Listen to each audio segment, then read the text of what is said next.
అస్మద్గురుభ్యో నమ. శ్రీమతే రామానుజాయ నమ. ఈనాటి మంచి మాట. ఎంతటి వారైనా కర్మఫలాన్ని అనుభవించక తప్పదు.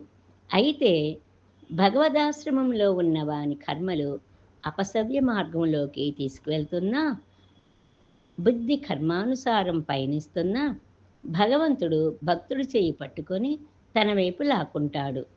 అనన్యాశ్చింత ఎంతో మాం ఏ జనా పర్యుపాసతే తేషాం నిత్యాభియుక్తానాం యోగక్షేమం మహామ్యహం అని భగవద్గీత ద్వారా భగవంతుడు చెప్పింది అదే. పూర్వం ఒక ఊళ్ళో ఆధ్యాత్మిక జీవనం గడుపుతున్న వృద్ధ దంపతులు ఉండేవారు. జీవన భారమంతా భగవంతుడిపైన మోపి వారు నిరంతరం భగవన్నామ స్మరణలో గడుపుతూ ఉండేవారు. శారీరక శ్రమ చేయలేని ఆసక్తులు కావటంతో నారాయణుడే తమను ఆదుకుంటాడనే విశ్వాసంతో రోజులు గడిపేవారు. మనస వాచ కర్మణ నమ్మిన వారిని భగవంతుడు ఎన్నడూ వదలుడుగా వారికి అదే జరిగింది. ఆ గ్రామస్తులు నిత్యం వారికి కావలసిన ఆహార పదార్థాలను అరుగు మీద పెట్టి వెళ్ళేవారు. అంతా నారాయణుడి దయ అనుకుంటూ వారు వాటిని తిని భగవద్ధ్యానంలో ఉండేవారు. ఉదయాన్నే లేచి దేవాలయానికి వెళ్ళి అర్చనలు చేసేవారు. అలా కొన్ని రోజులు గడవగా ఒకరోజు వారు అరుగు మీద ఎవ్వరూ ఆహారం పదార్థాలు ఉంచలేదు. గీతలోని పై శ్లోకం తలుచుకుంటూ పరమాత్ముడు మాట తప్పాడు అనుకున్నాడా వృద్ధుడు. బొగ్గుముక్కతో ఆ మాట అరుగు మీద రాసి ఆచమనం చేసి ఖాళీ కడుపుతో నిద్రపోయారు.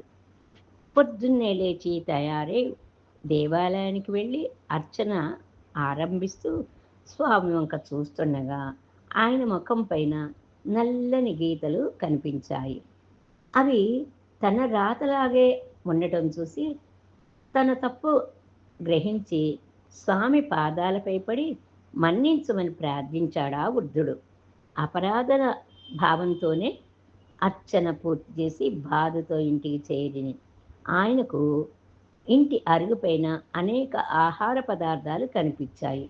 నమ్మిన వారిని పరమాత్ముడు ఎన్నడూ వదలడని, నిరంతరం వారి రక్షణ బాధ్యత వహిస్తాడని, ఏ యుగములోనైనా తన మాటకు కట్టుబడి ఉంటాడని చెప్పే కథ ఇది. వాస్తవంగా జరిగిందని కంచి కథల్లో చెబుతారు. జీవుడు పరమాత్ముడి చింతనలో గడపటానికే ఈ దివ్యలీల గుణలీలలు. పురాణ గాథలు, దైవస్మరణలో స్థిరత్వం దొరికితే బాధలే బోధలుగా మారిపోతాయి. అలాంటి బోధలు విని మరి మనం కూడా మారాలి కదా. జై గోవింద.